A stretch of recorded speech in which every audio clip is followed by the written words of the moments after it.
Hello everybody and welcome to my YouTube channel. So today we're gonna create this kajal eye look. So we have to use a good cleanser to clean the face. I've used the Garnier cleanser to remove the lipstick and clean the face. So we're gonna do it quickly.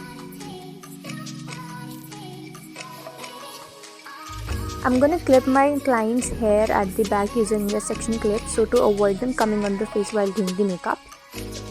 Client के बाल बांधने से वो face पे भी नहीं गिरेंगे and वो गंदे भी नहीं होंगे अगर फाउंडेशन कंसीलर अगर हम कुछ लगाएंगे फेस पे. Here I'm using the Recode Prep Set Glow Spray to give the skin a good hydration and some glow. So next in line I'm going to use a Love Earth toner. Toners prepare the skin to absorb the moisturizers, so we must use a good toner before applying moisturizers. A rose water works as an excellent toner. Here I am using Cetaphil moisturizer on my client's face. Okay, so different skin types के according भी Cetaphil में different moisturizers आता है. This works for all the skin types. I'm using a flat brush from Plume which is now Prosh to apply the moisturizer all over the face. So I'm just gonna do it quickly.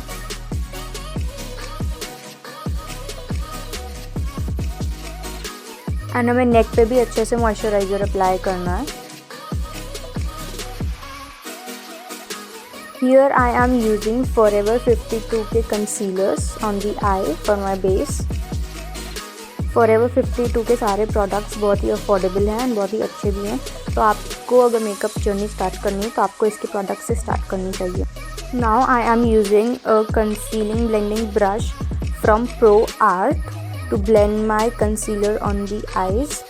तो डैपिंग motion में हम अपने concealer को अच्छे से eyes के ऊपर blend करेंगे.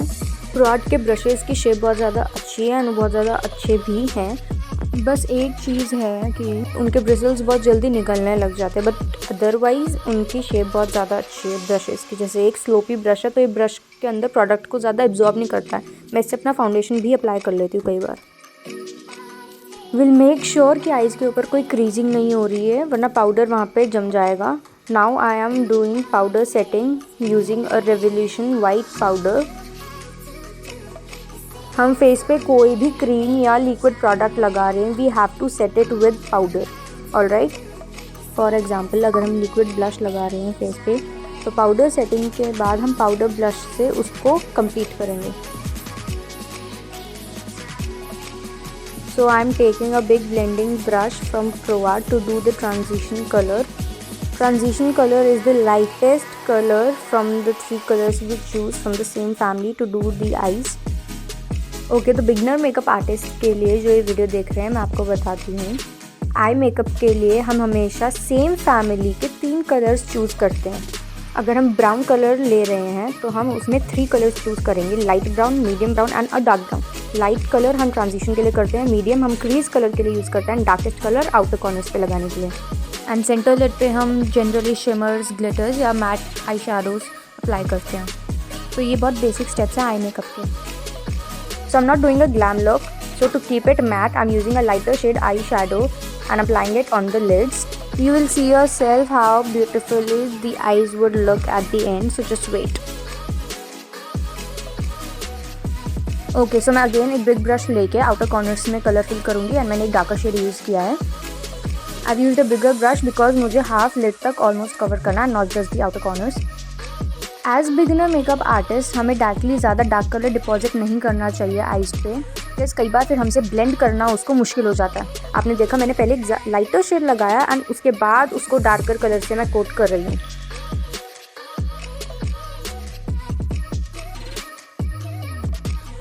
So I'll just quickly blend it all. Always remember we have to blend the eyeshadows with a very soft hand.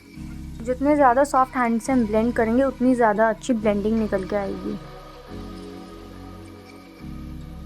So I'll just quickly redo the eye makeup ताकि colours blended भी लगे और अलग भी दिखें. Okay, तो ये एक चीज़ मैंने नोटिस करी है एंड आप लोग भी मुझे नोटिस करके बताना अगर आप लोगों के साथ भी ऐसा होता है. मुझे लगता है अगर हम पहले आईज से स्टार्ट करते हैं मेकअप तो हमें ज़्यादा टाइम लगता है मेकअप करने में, जबकि अगर हम फेस से स्टार्ट करते हैं मेकअप तो हमें इतना ज़्यादा टाइम नहीं लगता है. तो आप क्या सोचते हो इस बारे में? अगर आपके साथ भी कभी ऐसा हुआ है या आपको भी ऐसा लगता है तो प्लीज़ कमेंट करके बताना. Just look at the blending and the colours, कितना प्यारा कलर निकल के आ रहा है एंड कितनी अच्छी ब्लेंडिंग हो रही है। ओके, आई मेकअप ना तभी अच्छा लगता है जब हम प्रॉपरली उसको ब्लेंड करें। शुरू में ऐसा होता था कि मैं इतनी ज़्यादा ओवर ब्लेंडिंग कर देती थी कि मेरे सारे कलर्स मिक्स ही हो जाते थे एंड अलग अलग दिखते ही नहीं थे कि मैंने कितने कलर्स लगाए हैं। अगर आप भी एक बिगनर मेकअप आर्टिस्ट हो जिसके साथ ऐसी प्रॉब्लम आती है तो प्लीज़ कमेंट में शेयर करना।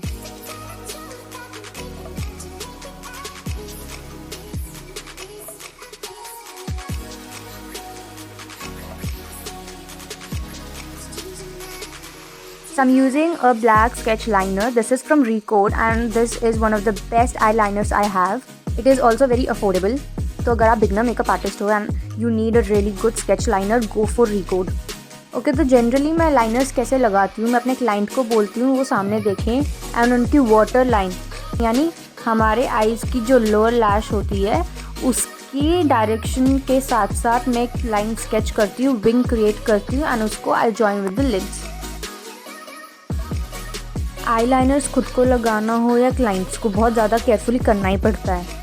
दोनों लाइनर्स इक्वल हैं या नहीं, विंग्स प्रॉपरली लिफ्टेड हैं या नहीं, ये सब देखना पड़ता है।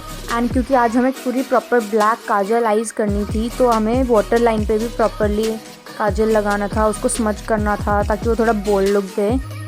एंड मैं इतनी केयरफुली, इतना फोकस होके लाइनर लगा रही थी ना, यही सोच के कि गलती से भी इधर उधर ना हो जाए कुछ। So on this side of the eye I'm using the same technique. मैं क्लाइंट को आईज ओपन करके साइड में एक मार्क करती हूँ wing and then I join it with the lids. So I was doing this eye makeup for the first time, so I was very careful and focused and also थोड़ा सा stress था कि कुछ भी इधर उधर अगर हो गया तो पूरा आई मेकअप ख़राब हो जाता एंड पूरा ब्लैक भी हो जाता। Well, we managed and we had really pretty eyes and a very good makeup.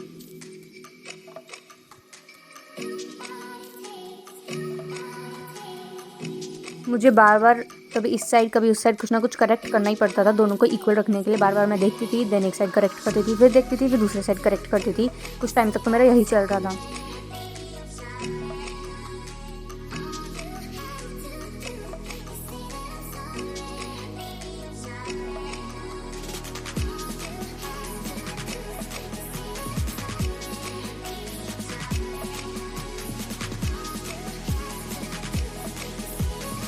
मैंने लिड्स पे स्केच लाइनर यूज़ किया था एंड लाइनर को डिफ़ाइन करने के लिए एंड उसको थोड़ा स्मज्ड लुक देने के लिए मैंने जेल लाइनर यूज़ किया।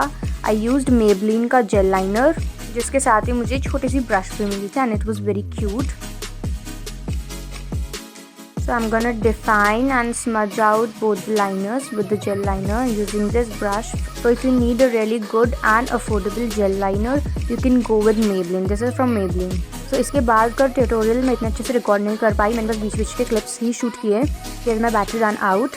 तो बेकिंग करने के बाद मैंने rest of the eye makeup को कंप्लीट किया था। So I used Camouflage Palette 002 from Forever 52. Did her color correction using a darker shade of concealer because she was fair and उनकी फेस पे इतनी ज़्यादा कलर करेक्शन की ज़रूरत नहीं थी। Then Forever 52 का French Toast मैंने आज फाउंडेशन यूज़ किया, उसको ब्लेंड किया एंड एक और बार Recode का स्प्रे किया फॉर हाइड्रेशन। लिप बाम लगाया, Forever 52 के कंसीलर से हाईलाइटिंग की। I applied cream blush from same palette. Powder setting करने के बाद पाउडर कंटूरिंग करी, पाउडर ब्लश किया, highlighter, spray and our look was ready. Comment down and tell me did you like the look or not. Subscribe to the channel, like, share and comment if you like the look or not. Follow us on Instagram. Link is in description and all the products I've used are given in the description. So do check out. Bye bye till then.